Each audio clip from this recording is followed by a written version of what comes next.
soon as I walk in the door, man, and yeah, he's right Here there. I am. Yeah. And I had no idea either. I was in treatment for a month, and then after a month, they give you like one of the newer guys to show him around. Yeah. They assign and they you. gave you Dan? And they gave me Dan. I had to hold his pocket. Dudes reunited. I went to my counselor. I went to my Disney counselor, and I was movie, I like, love dude, you it. have no idea. Me and this dude were just in each other's arms like 30 days ago. You don't understand. I'm picturing you like cradling each other. Yeah. Millie makes songs, hey, I made this one. Jerry builds bikes and they go real fast. They're mental defectives. Welcome to the Mental Defectives Podcast, a show where we interview interesting individuals with a focus on addiction and mental health. I'm your host, Milligram. That's Millie if you know me, Mr. Graham if you know me. Joined, as always, by the howling commando of Harleys, the gearhead with the heart of gold, is Mr. Jerry with a G. Glad to be here. And today... Hold up. Holding... Tap the brakes. Yeah, like and subscribe. Tap that like and subscribe button. You should do that. You should. Because today we have a very, very special guest. He's a highly suspect, sober biker from that state up north. He puts the 007 in Funkle. Please welcome the Tiger King himself, Dan. Hey, how's it going? Dan, what's up? Nothing much, man. Thanks for having me. Thanks for being on. Yeah. Appreciate it. Dan, where are you from? Originally from Michigan. Right. Yeah. I predict like this weekend I'll probably turn the game off in the second quarter. That's So, fair. yeah. That's fair. I cannot blame you. Yeah. What city in Michigan or what part? Detroit. So, The D. yes, sir. 313. Shout out. Everybody in the 313. That's right. When did you start drinking? When did I start drinking? I'm not sure. Like, I don't remember the first time I had a drink. Like, I was super young. Like, just because of parents, like, having little parties and stuff, so you just sneak drinks as a kid. But my first drunk, I think I was 14, like, with my brothers and my cousins. So, yeah, that was my first drunk. It's a good time. So, I passed out on the driveway. Nice. So everyone called me the sidewalk dweller, like all my family. Yeah, because like, yeah. So Driveway dirtbag is right there, and they went with sidewalk dweller. Perfect. yeah. And we were on a driveway, so I don't even know where the sidewalk came from. That's what I'm It's like, saying. it's a That's just driveway. lazy on their A part, little man. bit, a That's little ugh. bit. Yeah. Okay. Okay, so you're the sidewalk dweller from passing out on the He driveway. looks like a sidewalk dweller, doesn't he? Yeah. And then was that like, were your brothers also like drinking, or how much older are they? I have two older brothers, and we're all 2 years apart. So yeah, the middle brother's 2 years older than my oldest is 4 years older than me. And then I have a sister who is 4 years younger than me.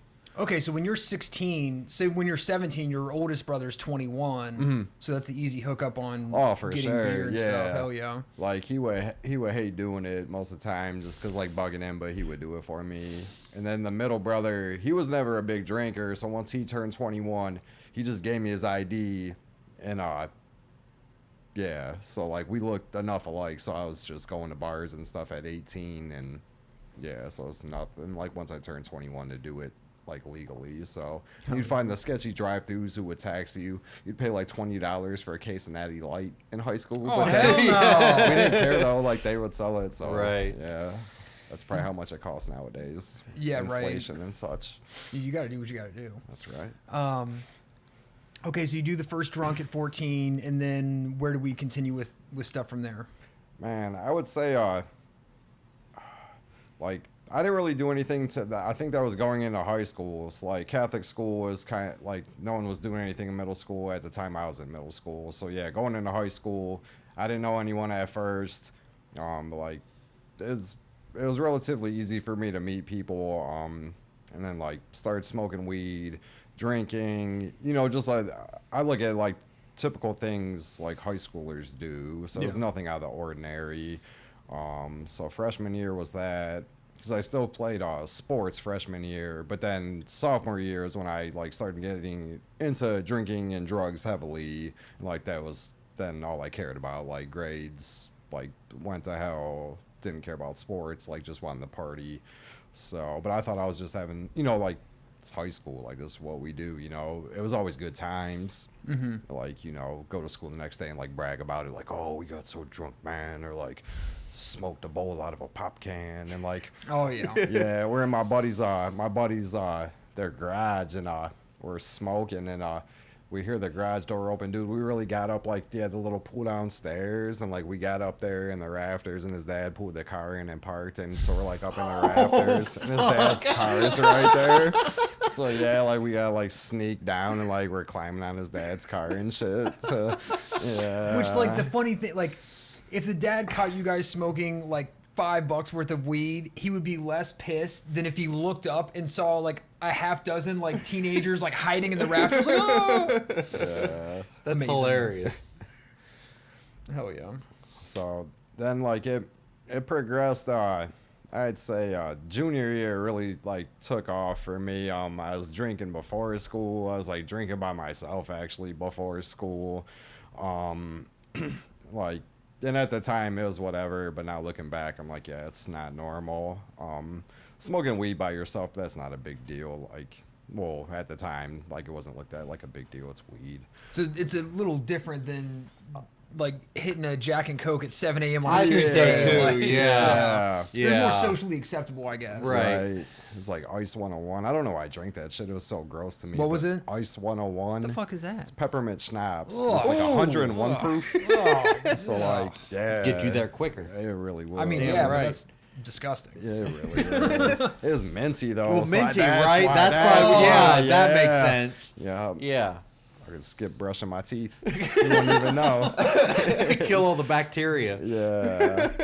But yeah, junior year, then it was bad. I missed like over 100 days of first period and then like 80 days total or something like that. So I failed my first junior year. So then, yeah, I had to repeat junior year, but they sent me to a different high school. And then, yeah, just more of the same shit, man. Just like, doing like hard drugs then too, like doing coke, ecstasy, pills. But like it was always fun. Like seriously, wasn't like bad times like at that stage of my life. So that's why I probably never even thought about it like being an issue. Like yeah, I failed a grade, but I didn't really care. So and then what my second junior year. Yeah, they do like they call them like random locker searches, but they'd always search my shit and like go through my coat and stuff and find like, because then by the time like I was 18 my junior year, so like I could buy smokes, but like you couldn't have them on school property. They try to get me for that and things, and just always getting in trouble. Like I was back talking to teachers. Like we left one day, I remember. It was my friend, it was her birthday, so we went to her parents and we were drinking like 8 in the morning, right? And like school finds out, it just goes around and stuff. They send sheriffs to her house and like at like 10 o'clock by the time like everyone's drunk. And like sheriffs like seriously are like surrounding the house because they know we're not to, like with guns or anything, but just like walking around, you know, knocking on all the doors and shit. And, like then her dad comes home and lets them in. And like, yeah, one of my buddies like passed out in the bathroom and stuff. And then one of my friends, his dumbass went back to school after that. Like, so then He got away? No, he thought he'd get in less trouble if he just went to school. He showed up to school then. drunk? Yeah. So I remember getting suspended for that. It was just one thing after another, man. Like they like called me in the office and they were like, they called it like redlined or something. They're like, if you do one more thing, like you're out of here. Michigan OSU, like the iron-on letter shirts, man. I made a shirt that said OSU can suck it, and I wore it like with a zip-up hoodie though. And my teacher was like, "Oh, you gotta take that off or something." And I was like, "Well, you could suck it, trick." And I don't know. I just say whatever. And then Did you get in trouble for wearing a snowman tall tee? No, I did rock the tall tees, but those didn't take off till after high school. So I'm a little older. Okay. Seasoned. I'm a little seasoned. So yeah, dude, I just fucking turned 40, man. It's crazy. Hell Like, yeah. I keep forgetting I gotta go get this taken out of my nose. I told myself like when I turned 40, Bro, like that, the that nose knocks like ring. 2 years off. Yeah, dude, And you you have know- no white in your beard. Oh, so dude, fuck it's you. it's in there, bro. Like, yeah, they're in there. So I'm gonna add a whole bunch in while I'm editing. it's just the right Turn side. him into Santa Claus. It's just the right I'm side. telling you, the salt and pepper looks in, dude. That's why I keep it short now, man. I can't let it grow where it's gonna too much gray, but yeah. Okay, so you calling Oh. teachers tricks. yeah. that's the best part of that. So good. So you call your teacher a trick, and then what happens? I know I got like sent to the office. I'm sure I got suspended. That wasn't like I don't even remember what I did the last time, but yeah, they're like, you're gone. So weird flex. I was the first person expelled from that high school because it Hell was yeah. the first year it was open. So yeah, I put that Making on my history, I put that baby. shit on my resume. When they're like, "Where's your diploma?" I'm like, "I got a GED." But enough. a funny story to go with it. Yeah, so yeah. yeah. Hell yeah. So So what do you get into after high school? man, I'm trying to think. Once life skills. I don't know if that's still around. It was like this. I don't even know what the fuck it was. It was like for kids who all got like expelled. Like you would go to this little school, but we would just go and leave and party. Yeah. So that's all I was doing, man. It was just just drinking and then doing drugs, and I thought myself as like a coke dealer at the time. So, but like I stayed in my lane. Like since my brother was older, like I'd go to OSU campus because one of his boys lived up there, and I'd sell to like the people he knew and stuff. And it was like OSU kids. Like I wasn't on the fucking west side, like trying to sell dope On the corner. Yeah, that's Yeah. where I got it from. But like, yeah, so just like ripping off rich college kids. So like, and would just selling it, just like do it for free. So like, I thought I was the man. 'Cause like always had it on me, like ecstasy, things like that. But yeah, I wasn't doing shit though with my life. And then it was just wild. My dad came home one day. He's like, "Hey, this guy I work with, his brother owns this like construction company, and they work out of state." I'm like, "All right, cool." They called me like a week later. They're like, "Hey, you need to get to the airport in 2 hours." And I had never met this guy, never spoke with him. I'm like, "All right." So I never had been on a plane in my life. I flew from here to Oakland. So, and just went On a to 2-hour notice across the country for Yeah. your first Yeah. like 18 probably or Yeah, or 18, 19. Yeah, and I was out of town for like 7 weeks. Dude, I had no idea what I was getting myself into. Like, I came back crazy. 7 weeks later. So, what would they have you doing out there? fixture installation. Like we built the inside of Bed Bath and Beyond's. Like when you went inside them, there was nothing but the cash wraps and support beams. So like all the shelving, all the racking that like they put the product on, we would build all that. So, but there's a lot of guys like. Not a lot of guys, all the guys like they get fucked up. It's like it's perfect. And I was the youngest one, so like they like getting me drunk. They thought it was funny, you know, and I was all about it. It's like we worked crazy hours too, man. We did a store in Hollywood. We worked a 25-hour shift. Ooh. I kid you not. I remember it was 7 a.m. like a Monday till 8 a.m. Tuesday. Like, so we had to get it done. Yeah, 25 hours. Yeah. And it was like good money, but I was actually getting paid salary. So when you broke it down, I was making like less than minimum wage. Oh my god. Yeah, because we work like 80-hour weeks to be like the norm. And I thought it was a lot of money, you know, being young, but I'm like, yeah, this isn't shit. Oh yeah, being young out in California, getting all Right. fucked up. And working. Yeah, because they just put you up in hotels, give you like per diem, you know, for food and stuff. So, but it was cool. Like, just guys always taking me out to the bars, and it was never an issue getting in. I don't know if it's just since I was from out of state, like they didn't really care. But it's cool from like never being on a plane to being on like hundreds of them. Like, 'cause like we would fly once a week to somewhere else and just seeing the country, like from Queens to Seattle to LA, just all over. So that was really neat. Like hell just yeah. getting to see Yeah. the country.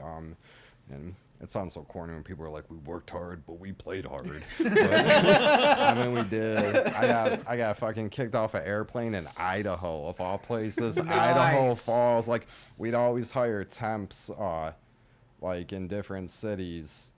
Oh, it's funny, we were in, like, Antioch or some shit, and, like, I went to lunch break with these temps. I knew they like to do drugs, and I had never heard the expression, like, you want to do a key. Like a little key bump. bump? Yeah. Yeah, I Okay. never. I was like, why not too? So it's like, fuck yeah. So I got offered meth, I think, on that job too. I actually said no to that. Like, this dude looked fucking crazy on meth. I was like, yeah, I'm good, I'm man. cool I've on that. seen you on it. It's a good call. Yeah, but we're in Idaho, and like everyone else is like going home, but for some reason I'm getting sent to a different job. It's like these two temps take me out to a bar, and this dude had a 38, and like he let me bring it in the bar with us and shit. And, like, got in the waistband and stuff. Like, what am I doing? So I just get all fucked up at the bar, and then I'm running so late for my flight, so they're rushing me to the airport, and I'm fucking dumping this dude's 38 out the window on the way to the airport. Like, all fucked up. Yeah. But yeah, should have hit him with a spring break. But yes, I get to the airport, and dude, I don't even remember. Like, I was just in line and like falling over and shit, like trying to get on the plane, and I just I remember then like kind of coming to, and I'm just sitting there, and they had me holding this like orange square. And the next morning, like, I woke up in a hotel. Like, I don't remember anything. And my work called me. They're like, oh, we heard about your flight. And I was like, yeah, I had a couple drinks. And they said something about underage drinking, so they wouldn't let me fly. And like, work didn't care. Like, they flew me out that day. But I get to the airport, and they must have like flagged me because they like searched on my shit right when I got there. And this is before the internet, really, right? So it was Wait. So this is the next day. Yeah. Okay, so you're like you dump the 38, and then you're just like too drunk to get on the plane. Yeah. And they just like shove you into a hotel or something. Yeah, well, they wouldn't let me on the flight, I guess. Like, I don't, like, it's, yeah. I remember, I've like, heard being of that as a online. thing of being like too drunk to be like Yeah. on a plane or something. Yeah. And I guess, like, they called me a cab. Like, I don't know if they got a hold of my work and called me a cab. And, Oh, yeah. so I'm not sure. Like, yeah, I just got up in the hotel. But yeah, it was when they're searching my stuff, because, yeah, internet really wasn't a thing. The dude opens my bag, and there's, like, porno mags right on the top. As soon as he sees them, he's like, oh, we're just going to put these under here. I'm just laughing. I'm like, dude, I don't give a shit, man. So, Hell yeah. yeah, but, yeah, like, no repercussions from it. Like, I went to the next city, and it was fine. So, yeah, I was having the time of my life doing it, actually, like... But after a while, I got homesick. Just I did it. I was on the road for like a year and a half, almost 2 years, and I had a girlfriend the whole time. It's like only seeing her like a couple times a month. Like, that shit got old, man. So just came home and then ran through all my money in like a month. Cause yeah, went back, lived with the rents. So it's like get a hotel room for the, like it was back when that was a thing. Get a hotel room and get fucked up, and that was like, yeah, spend the money real quick. So, I don't know. Trying to think. My bad. It's hard remembering, like. It gets fuzzy when It you go does. that far back Yeah, 'cause sometimes. fuck, that was 20 years ago now. So We'll throw an ad break in there. cool. Okay, so you're traveling the country doing the shelving installation thing for like 2 years, and then you're back in Columbus living with the parents, blown through all the money from the job as we do, and then what happens?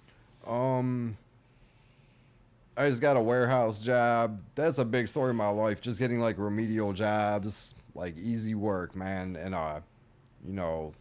like teeter on the line of getting fired from attendance every time.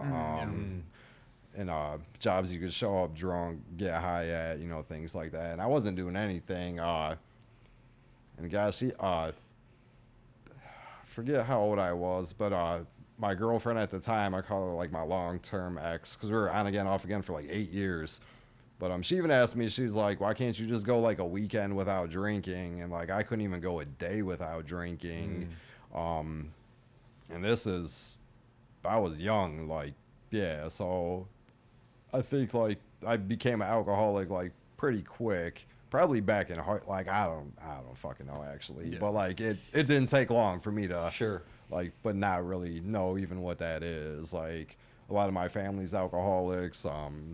So it's just normal, like, to drink in my family and party. Like, my dad, both grandpas, 3 of my uncles, like 3 of my uncles died from it.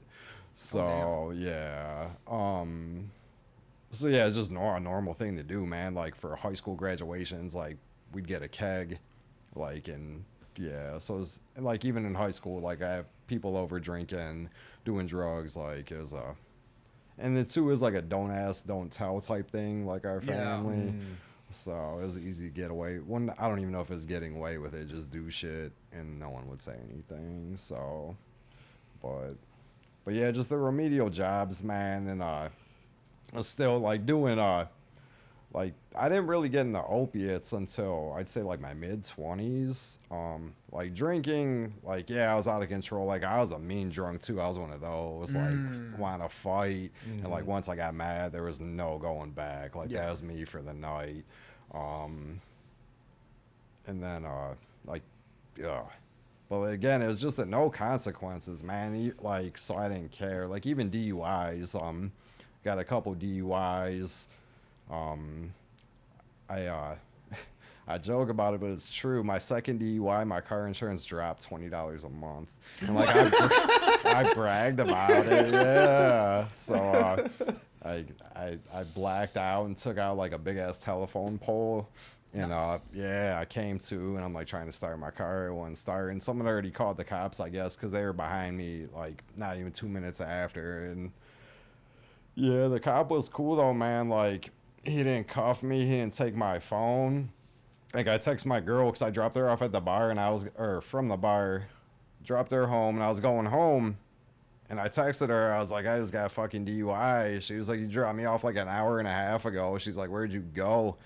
I was like, I don't know. So like where I wound up though, that meant like I had to come off 270 like on to Georgesville. So I just don't remember shit. And I was on the freeway driving, and like the main part of my car I totaled. Excuse me.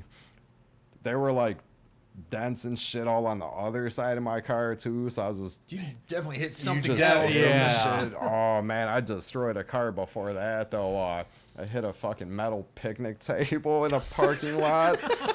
Was drunk. I bent the door completely forward. I had a Monte Carlo, so they had those long ass doors, right? Me and my girl are leaving a party, and she opens the door, and it must have got stuck in the mud, like, or in the grass, because we're parked on the street. I don't remember like how it actually happened, but this is all I could think. And then I put it in reverse, and I backed up, and it just yeah, and like I pull forward, and but there's a gap like a foot, like the door won't close, so I have her driving us home, and I'm just holding my door on the freeway.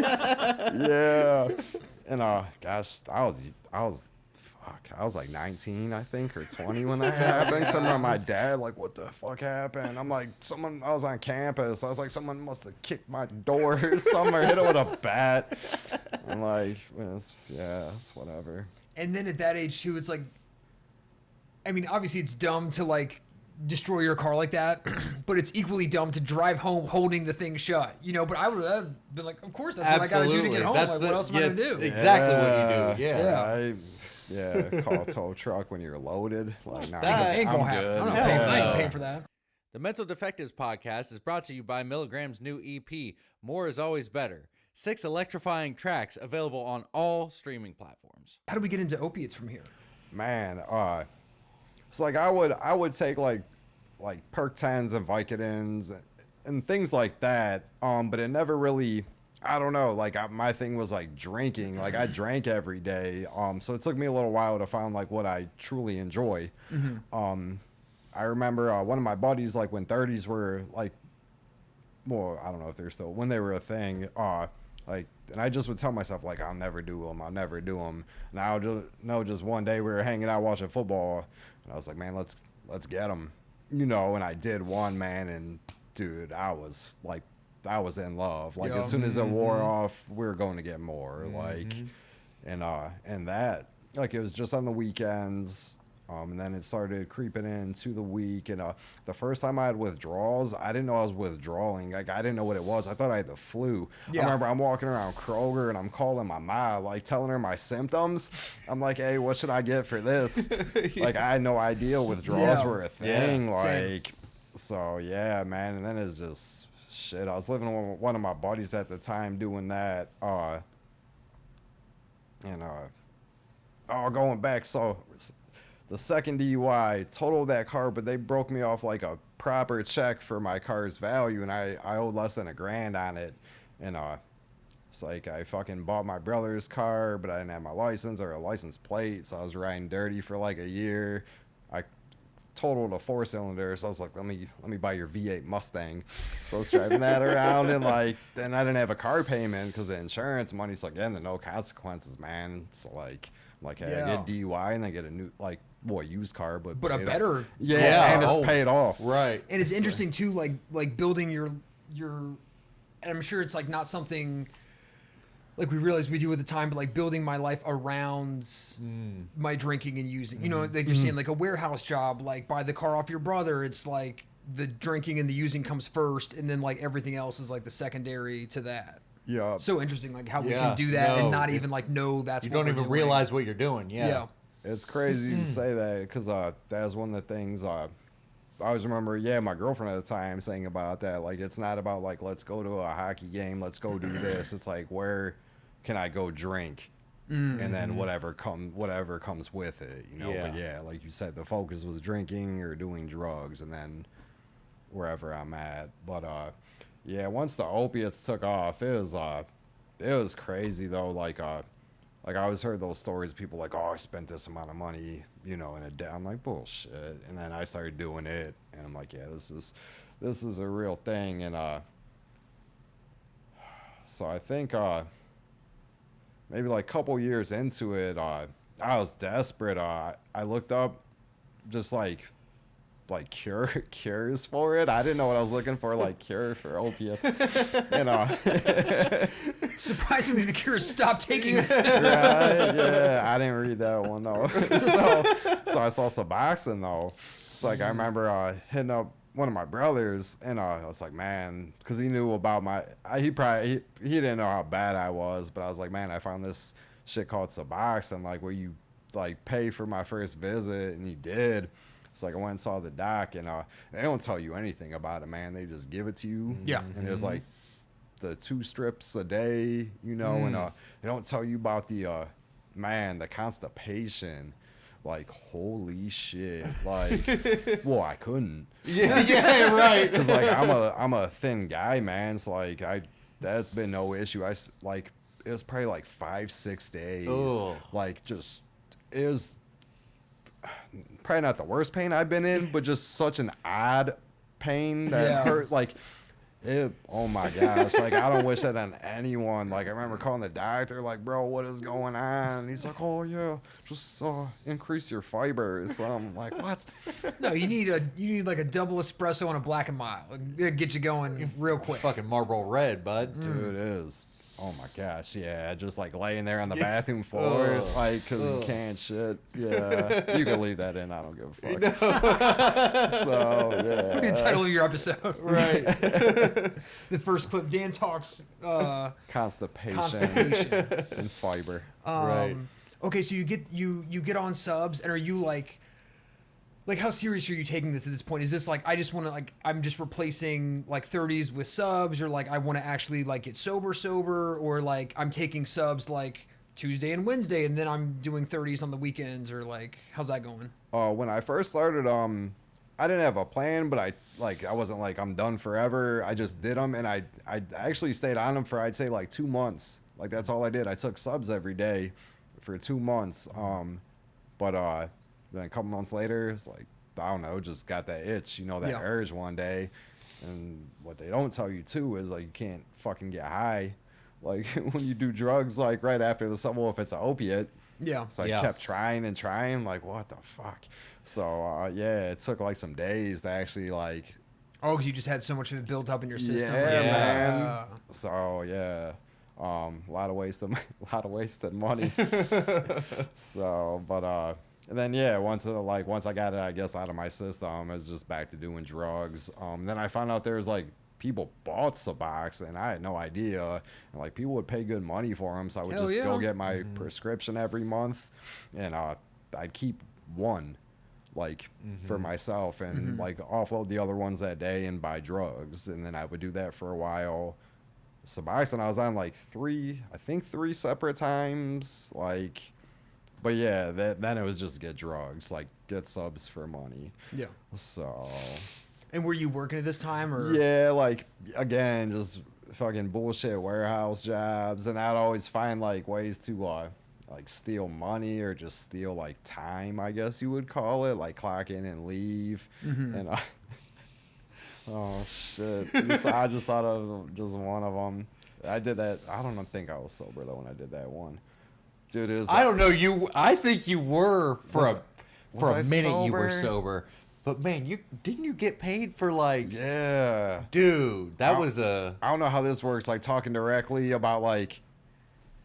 I mean, I would Well, you just not can't name mention drop the the company. Well, but- no, definitely not. No, we can talk about whatever. Oh, so Yeah. man, I don't know if So yeah, I think I was sober. Dude, the biggest. I had this temp job, and we didn't have badges yet, right? So you just sign in every day. Dude. I went in on Sundays at like 4 a.m. when no one was in there, and I worked 12-hour days. I was getting paid for it. Like, He was making out, dude. He was hundreds of making hours a out. week. yeah, just to sign my name 7 times. I think you got away with that for like 3 weeks, didn't you? Yeah, till they called They me caught one on. day, yeah, and I answered it like, "Who's this?" They're like, "Where are you?" It's like, "I'm at work." They're like, "No, you're not." So then I remember asking you, I'm like, "Man, should I call and see if I'm getting my last check?" Your last one more fraudulent check. God. Yeah, I forgot about that. That was good. Yeah, I get away with that stuff a lot, man. Yeah, if I do name drop companies, yeah, please edit that out. Because I did that a lot of places, man. Like, just it's easy with warehouses because they're so big, man. And like, you would just lie, like, "Oh, I forgot to clock out," or like, and they would just let it ride, which is crazy looking back. So I'm like, seeing how I looked at the time and how I was, and you're just like, Yeah. this guy's saying he's working 20 hours overtime every week. And like, they're just like okaying it. So it's just kind of, yeah. I mean, maybe there's enough people that are actually, maybe you do it a couple times, like, "Oh, I forgot to clock out," or like whatever, and they ride with it, and then maybe like the 10th time you do it in a month, they're like, "Okay, bro, like." You would think. Okay, or not. Right. I know one job I did it for 3 months. I think was my record. Like, Damn. Yeah. And they don't press charges, or they just. No. Like, thankfully. Nice. Yeah, never like asked for the money back. I'm like, I mean, that money's gone here. That shit Yeah, was they know gone they that know day. better to bother trying to get that back. Yeah, so. Damn. Yeah, but that's it, man. Just remedial jobs, just to get high. Like, so I wasn't doing anything besides that. It's like, and then I'd have to keep going back and forth from like crashing with somebody for a couple months, then like back to the parents because like I'd move out, I couldn't pay my bills. Yeah. And they would let me back, which is crazy. Because all the things I put them through, but they would let me back until they wouldn't anymore. So yeah, which is a blessing. Like, I'm very happy. Like, they stopped letting me back in their house. Hey, Mental Defectives. Would you like to advertise on our podcast? If so, email us at mentaldefectivespodcast@gmail.com. So we can help you make a lot of money. A whole lot of money. So then you go to another meeting in 2016? Well, that's when I actually tried to get sober. Like, when I first wanted to myself. Okay. And what led you to that point of like, I gotta fucking do something about this? Was there some like, because it seems like some of the people we talk to, it's just like they just rolled out of bed one day and were like, I fucking had enough. Other people, it's like they had some like consequence looming over them. Like, what was your experience with that? Okay, so I think what made me want to get sober the most was I know where to go. So it was be homeless or do something about it. So at that time I had burned every bridge, so I know where to go. So I was like, all right, I got to do something. So that was the biggest like draw for me, was I'll have somewhere to stay. So but it's crazy, like I was scrolling on Facebook, and I saw an article about this kid from Grove City who opens up a treatment facility here, and I went to high school with him. I haven't seen this kid in forever, so I just reached out to him, right? Because like we were friends back in the day, and like told him what was up. I was like, I'm just done, man. Like I don't know what to do. And he was like, if you're serious, he's like, go to Riverside, tell them you're suicidal, so they put you on a hold so you could detox because we're not a triage. So I did that, and but I didn't have health insurance. I didn't know, like they sent me to neck care then, and like you just lay there on like the workhouse mat. Yeah. So that was tough.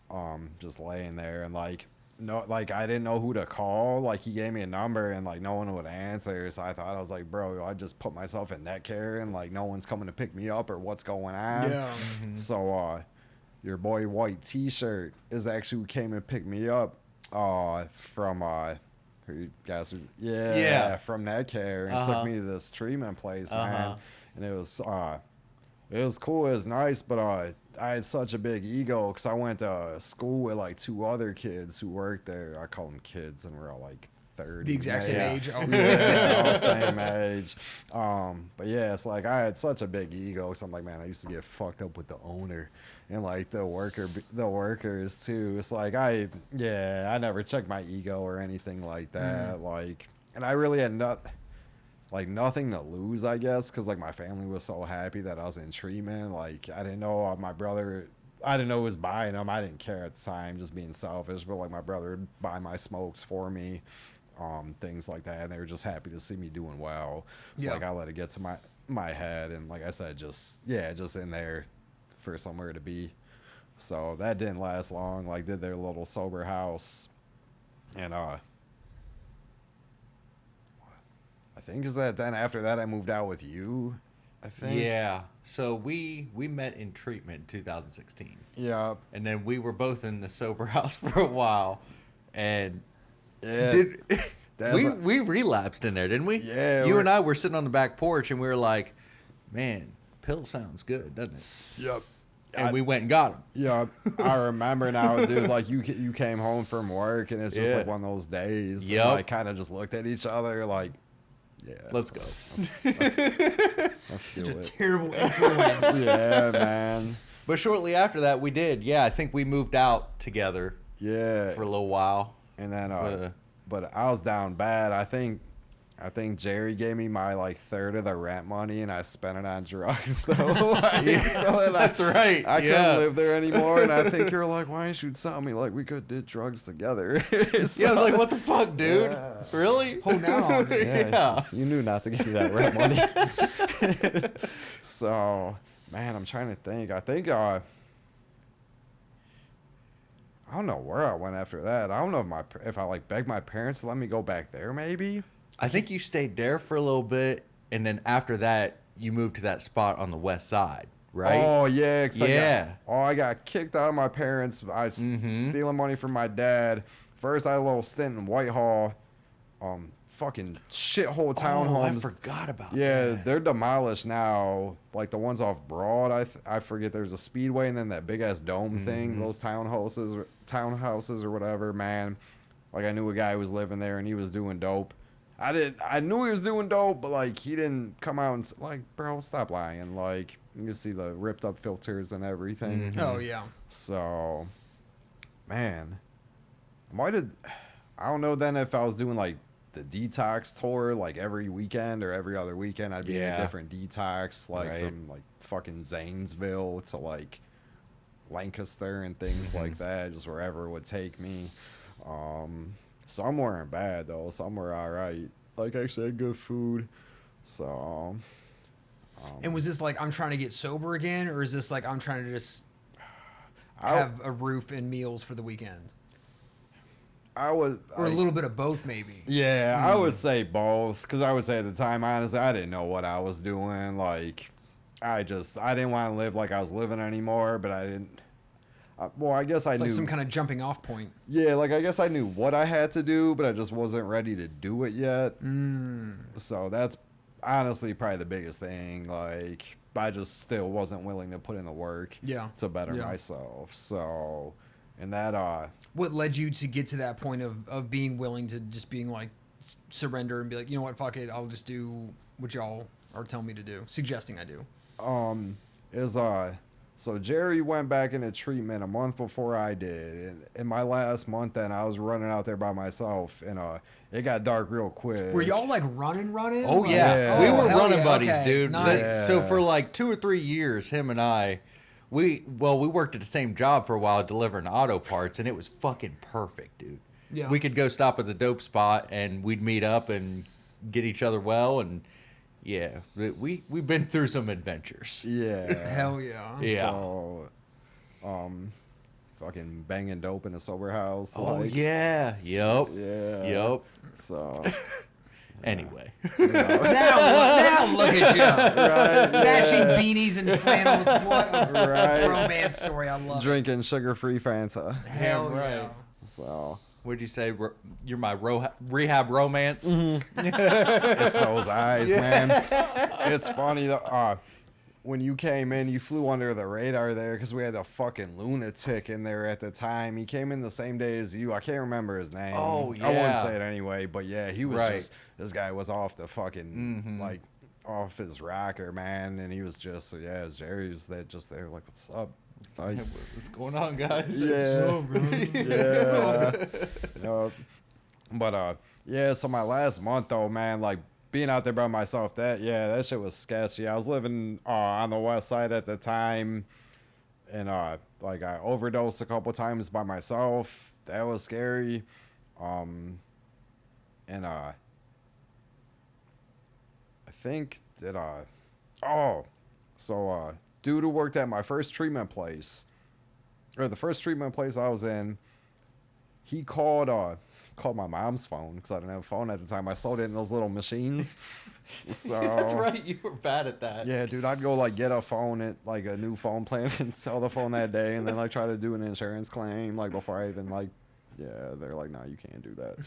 So, but yeah, so guy, from the first treatment place called my mom's phone to talk to me, and he went to long-term treatment, and he was talking about it, anytime I've seen him. And I just broke down. I just told him, I was like, dude, I'm done, man. Like, I don't know what I'm doing. And then one things too that got me is I stopped by my parents' house, probably to try to get like $20 from my mom. And she was like, I'm just bracing myself for the day like the cops show up and tell me you're dead. And it's like, how do you respond to that? I was probably like, let me get a Newport and $20, and then I'm out of here. It's like at the time I didn't care. Yeah. But like, hearing that though, like that was some heavy stuff. Like I think about that a lot. But yeah, when I broke down like to the guy who worked at that treatment place, like he was like, all right, here's what you got to do, like go to Mary Haven and go to, do we talk about? You can. All right, and then like always talk about the House of Hope. The House of Hope, 6 months, but I'm like, man, I got shit to do. Like 6 months of my life, I didn't have shit, man. It's so fun, dude. Everyone has that. Like, I had that Right. same thing. Like going long term treatment. Like, bro, I got shit to do. Yeah. I don't have a fucking thing to do. Yeah, man. Yeah, I didn't have a car at the time. I didn't have shit. My car got fucking repoed. I've had a couple cars get repoed, man. Sunday dinner, we're at my parents and we're eating. They just roll up in the driveway and take my shit. Like the whole What, your family. dad's looking out the window like, excuse me, what are you doing? Yeah. He's like, what the fuck? Yeah, he's definitely not an excuse me guy. So, I was like, work's been slow. They've been cutting my hours. So, And then my car, I thought I could hide it in the hilltop. They fucking came and got that one. I remember calling you that morning, like, bro, my fucking car's gone. So I need you to come get me drugs. I can't get them. So, yeah. And being the good friend, of course I did. Right. That is a good friend. That in that kind of fucking dude, we- situation. Yeah. Dude, we had each other's backs out there. For That's sure, wild. Yeah, man. we did. Like That's so cool. Like of people that like, you know, like you guys meet in treatment and then like relapse together and then are like sober together. That's so cool. Yeah, like, because that's why I was avoiding the House of Hope too. Once I got to Maryhaven, because I knew Jerry was there. I was like, I'm not trying to go there. I was supposed to go somewhere in like Woodhaven or something. I don't know. Somewhere there's fucking hundreds of treatment places. Yeah. So they're like, you're gonna go here. I'm like, cool. And then all of a sudden, like a bed fell through. Like the bed fell through that they were holding for me. So it's like the House of Hope it is. I'm like, all right, like nowhere else to go. As soon as I walk in the door, man, it's fucking. Yeah, he's right Here there. I am. And I had no idea either. I was in treatment for a month, and then after a month, they give you like one of the newer guys to show them around. Yeah. They Oh, assign and they you. gave you Dan? And they gave me Dan. I had to hold his pocket. Lovers reunited. I went to my counselor. I went it's to a my fucking Disney counselor, and I was movie. like, love dude, you it. have no idea. Me and this dude were just shooting dope in each other's arms like 30 days ago. You don't understand. I'm picturing you like cradling each other. Yeah. It was good though. It was really good. We had a lot of. Hell yeah. We worked through our Yeah. things. We did. So It was like couples therapy too. it really sounds was. like it worked. Yeah. But it was funny, like everyone knew like we're boys in the House of Hopes. Like I didn't tell my counselor because everyone knew, like when I came in, you know, like, oh, that's Jerry's friend. So like I remember like my second session with him, he was like, why didn't you tell me you know Jerry? I was like, dude, I'm like, everyone fucking knew. So I'm like, this guy thinks I'm fucking lying to him. Like, he's got an eye for me now. But I thought everyone knew because the other counselor knew and everyone. Right. Yeah. So I'm like, how'd you not know, dude? But yeah, man, like, that was, yeah, I was just at my wit's end. But again, I had nowhere to go. Is why I went to Maryhaven then too, because I didn't know if I was ready to get sober. Honestly, is another one of those things, like I have nowhere to go. Yeah. So, but yeah, once I got to the House of Hope, man, I looked at like being in Maryhaven. That was like, I would say the jumping off point for me for like looking out the window. Always, it's like, am I gonna go back out there and just keep living in hell? Or like actually go and try to do something. So it's like, yeah, I was like, all right, I gotta go try to do something different. And then too, like when I was doing my paperwork at Maryhaven, she was like, what's your address? I was like, I don't have one. And she wrote homeless. I'm like, fuck, that'd be hard. I'm like, Oh, yeah. sure. Yeah, Yeah. like, That's one a of those, thing. That's one of those like weird things that like Yeah. you know that's the case. You've lived with it for years, and it's like you can accept it, and then someone writes it on a fucking piece. Someone you Fuck. don't even know just writes it on Yeah. some kind of form. It's like, oh, it just like hits like a ton of bricks. Like Yeah. that's gnarly. Right. I was like, so tell me about this House of Hope again. So I hear it's a house. yeah. So All right, so you do this 6 months in the house, and then what's different this time? Of like you said, you're at this jumping off point, and then it's like, you know, tired of living the way you're living, and then like, what makes you really want to like commit and like really do it this time? I'm not sure entirely because again, I wasn't sure if I was like ready, to actually give it up. But I just told myself though, I was like, I'm actually like, listen though, this time I'm gonna do what they tell me to do. That's something I never did.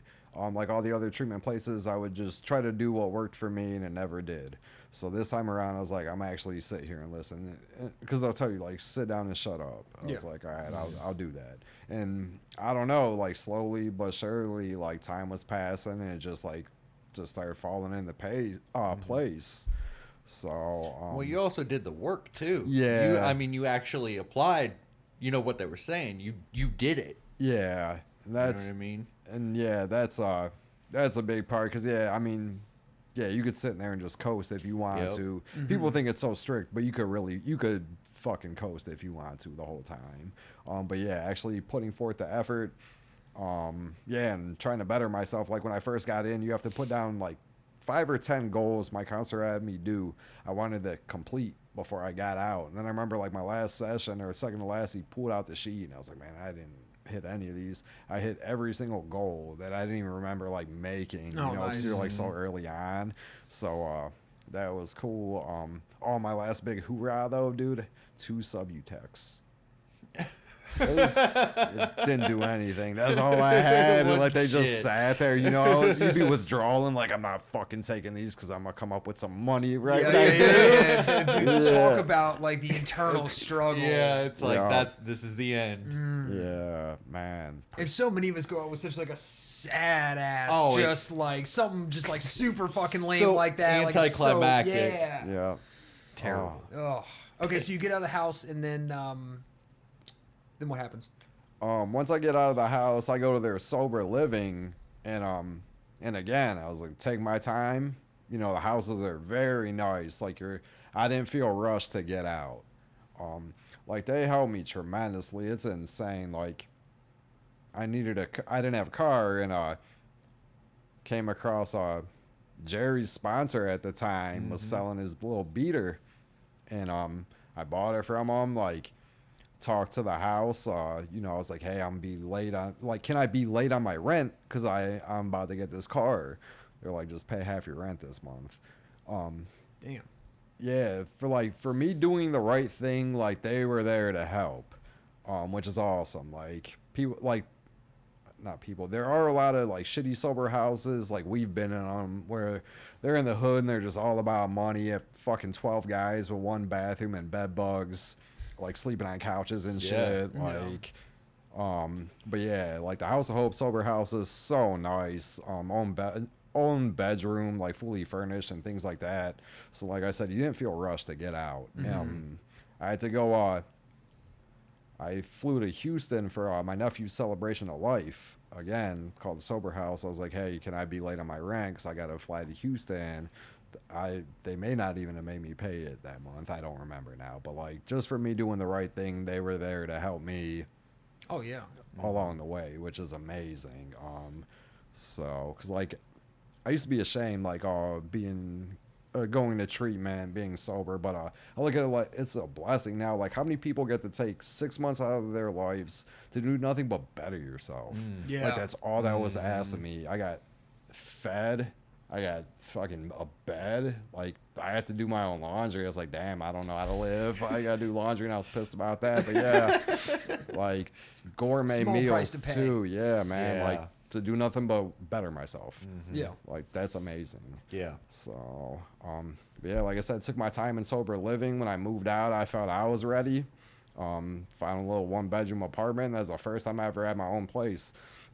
And it's cool, like decorating. Like that shit was cool to me. I'm like, man, I can hang up and do whatever I want. That's awesome. Like this is mine.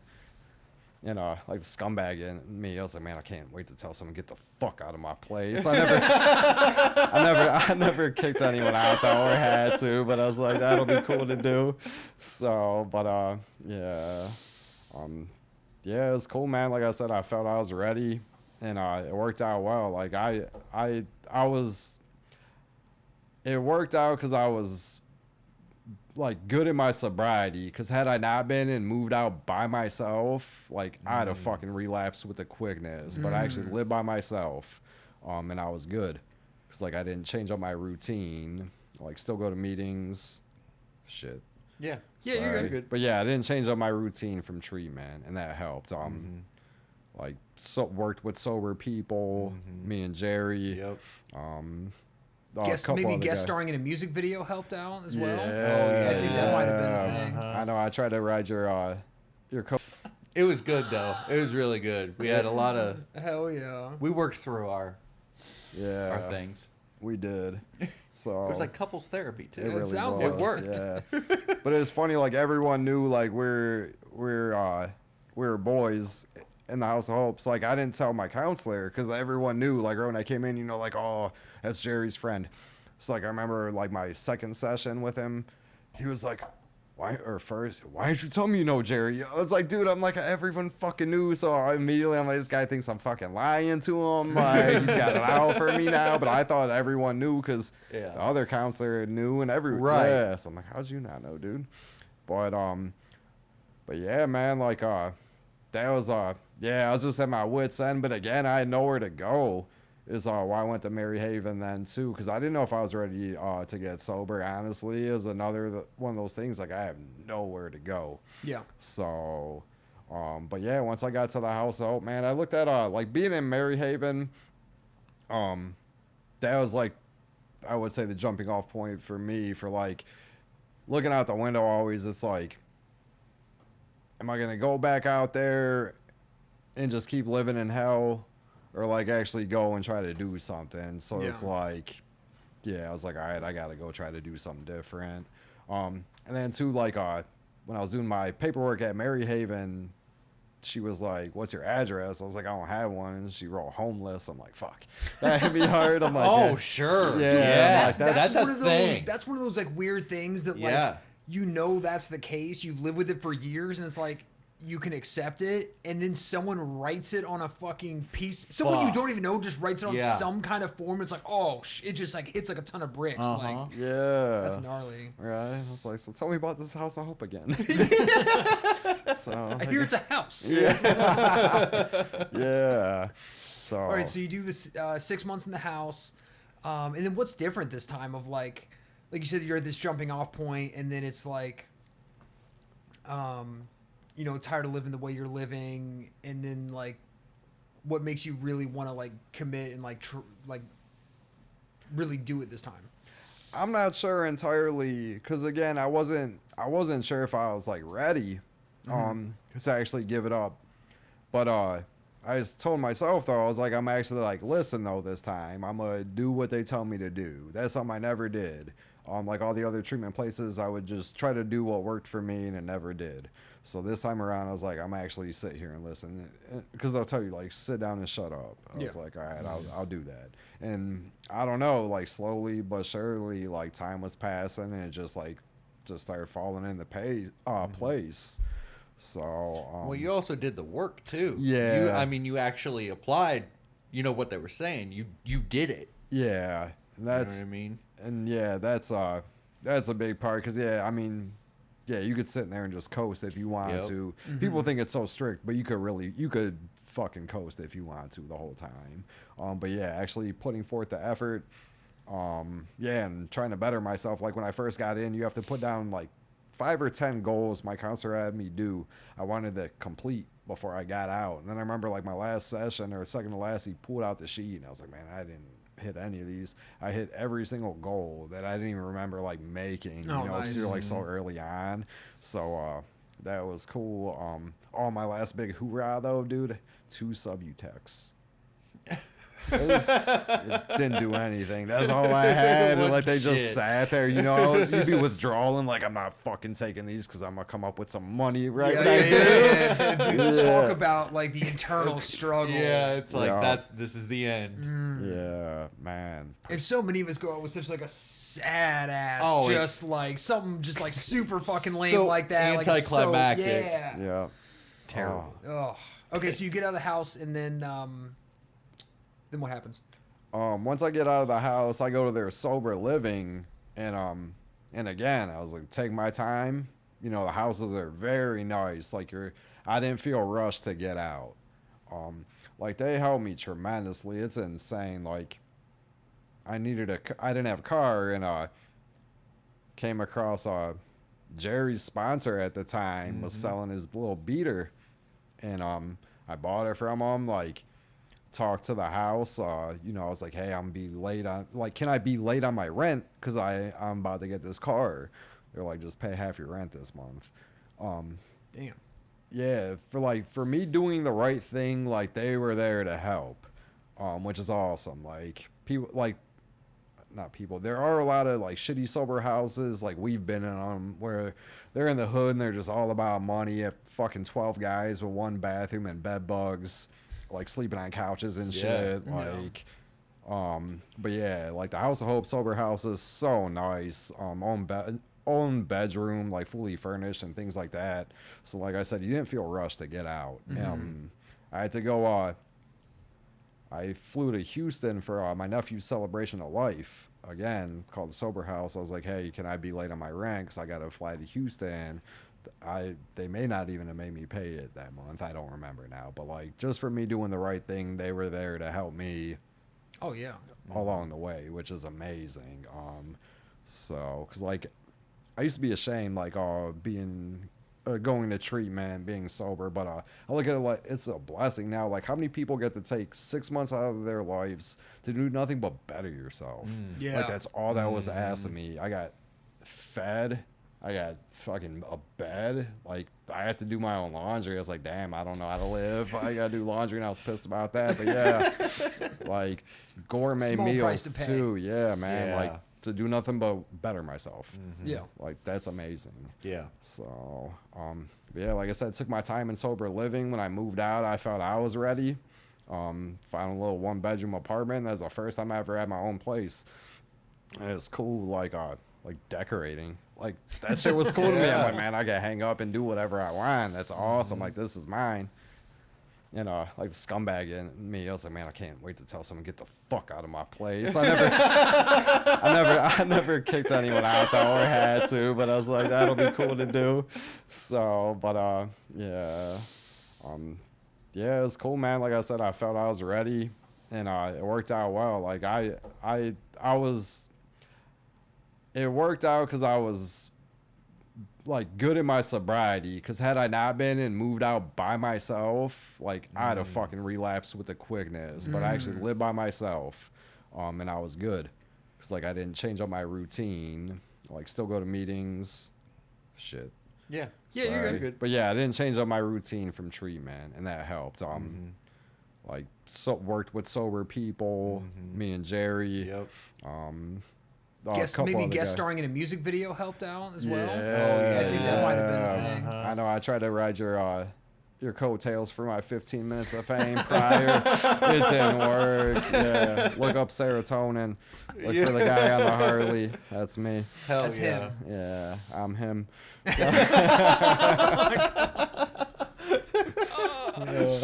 And then, so Dan, what's life like for you today? Man, today I'm domesticated. Yeah, he is. I live in this girly ass apartment with my girlfriend. Something just broke. Oh, we're good. Yeah, live with my girl. We have a little 9-pound terrible dog, Shady. So yeah, she's like a half wiener dog, half Yorkie. The She's cutest amazing, dog. but she is so poorly behaved. I was telling my girl the other day, I'm like, since I don't have kids, like this is my penance. Like for all the shit I put like my family through, I'm like, I have this dog that doesn't listen. So she's awesome though. I love her. Yeah, so my life now, it's cool. Like my girlfriend is amazing. She's a civilian, but she's very supportive of what I do. Like staying sober. Like she like doesn't keep drinks in the house. Like if I like, 'cause I asked her and she was cool with it before I moved in, you know, like things like that. And she's very understanding. Like, and I know she said like I've helped her a lot, like understand like addiction and alcoholism. Because if you're just a regular person, you don't know, and like you just, I feel like a lot of people, and it's no one's fault. Like you just have this like negative stereotype on like addicts and alcoholics. Because if you're not around it, that's just what you know. You know, like all those like scumbags. Yeah, Right. you're like, I hate how it's like portrayed in the media or like movies or Yeah. TV shows. You're like, bro, that is not. Like, anytime we're watching a movie or show, I'm and the there's like a same character way, meme, dude. like that's fucking bullshit. That's not how it is. Like, and it just gets me fired. That's why I Or like how how they- this show is Yeah. starting. This is like this is how Uh-huh. the shit really is. Yeah. You know what I'm saying? Like, and I also want to go back to referring, because I hate people always say normies for like a non-alcoholic, Civilians. but I really prefer civilians. That's like Civilians a way is more great. gangster way. It's so cool. The way more- I've stolen that a couple of Okay, times. good, good. The Yeah. civilians. Yeah, it's a good one. Yeah. So yeah, life is cool, man. Yeah, it's weird. Like having things like go well. It's like early on. Like I'll get the urge to like want to start shit with her. Like just 'cause like I don't do it anymore, but like sometimes like early on, it's like you're used to chaos and things like that. You just want to stir some shit up. But that's just. Yeah, I'm like, that's... It's just the asshole in you. Yeah, I am an asshole. I'm trying. Like, I don't try that hard, honestly. I'm a prick. So, it's funny. This guy was like, you can't get sober and still, like, yell at people. And, like, I'm like, man, fuck you. Like, I'll yell at these people if I want. Nah. But I try. I try to be a good person. And, yeah, it's hard, though. I fall short every day. So, every day. I mean, I'm trying, though. Like, That's all you can do is fucking right? try. Yeah. So. It's progress, not perfection. Right. Now I've That's gotten. what I've heard. Yeah, like I've gotten better. Like it may take me a couple hours, but like I'll apologize to that person. Like if I'm an asshole, a lot of times it happens at work. It's rough working with people who aren't like us. Mm-hmm. So you're just so used to it. Like, so it's definitely different. So I don't know what you want me to go into, like with like how it is today, like what. I mean, whatever you want to. I think you got a motorcycle. Yeah, I have a motorcycle. I'm still impulsive. I bought my first bike and I never ridden a motorcycle. So I take Jerry up to like Marion and he had to ride it back for me because I bought a bike. That was an adventure. This fucking hillbilly. Oh my gosh. Like, yeah, dude. So people don't misconstrue it. I'm fucking quarter Jewish. This guy had fucking swastikas and shit on the back of the sissy bar he gave me. I had no idea. Like, I threw that shit away. But yeah, we rolled up. He's like, "You look like a couple good old boys." Yeah, So, he was like, one of those. Yeah, Just- so I'm trying to talk like all proper and shit to him. Like, this guy's gonna shoot us. So, but yeah, I got that bike. Jerry tried to teach me how to ride in the parking lot, and I fell like super quick. I was scared of it. So like, I took some little class, like little beginner class, learning how to ride a bike. But it helped, man. So like, started doing that. Got another bike. Oh, sold that bike to get a better bike. Why not? Got fired a week after getting that bike, so that was cool. It's like, let me spend all this money and then get fired. But That's right. yeah. But now like I can handle it though, man. Like getting fired, staying sober, like losing my nephew, losing my dad, losing my girlfriend's dad. I can handle it being sober. Like I don't have to get fucking drunk or high, and I could deal with it the best I can and be there for people. So but yeah, the bike is cool, man. Gotta find more hobbies for the winter, like Legos have been my jam, but man, I need like a more cost efficient hobby. Dude, Legos are fucking they're expensive. super Yeah. expensive. Dude, I built the sweet astronaut Sunday and Monday. yeah. Yeah, that one's pretty dope. Like we had this little shelf in the spare room, all the Legos, and I look at it, I'm just like adding them all up in my head. I'm like, that's our new sectional. So You think that's expensive? Try starting a podcast. jeez, yeah. And then Dan, what advice would you have for someone getting sober? Man, don't leave till the miracle happens. No, I'm kidding. Shut the fuck up. Yeah. No. So someone getting sober, man. At least for me, what worked for me is taking suggestions is the biggest thing, and like checking my ego. That's the biggest thing. Like, because if you really want to like be honest about it, like I didn't have shit. I was fucking homeless. Like I had a trash bag of shit to my name, and that was it. So it's like, what the fuck do I know about getting sober? I was like, these people do. So let me actually listen, stay open-minded, remain teachable. And most importantly, like you have to, like I had to be ready though, like because I could have had all the best people in my life, could have did the long-term treatment, but if I wasn't ready, it wouldn't have worked. So like just making sure I was ready and then willing to put in the work. Because like no one could do it for me. And like, yeah, I definitely had to put forth the effort, but like so many people helped along the way to make it like, yeah, to get me to where I'm at today. So Hell yeah. Oh yeah.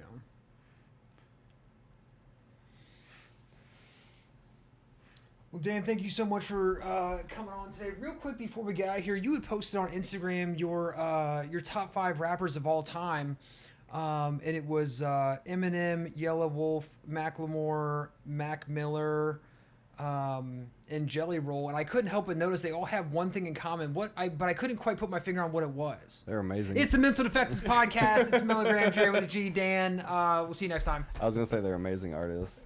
I was like, did I? You had me to. You said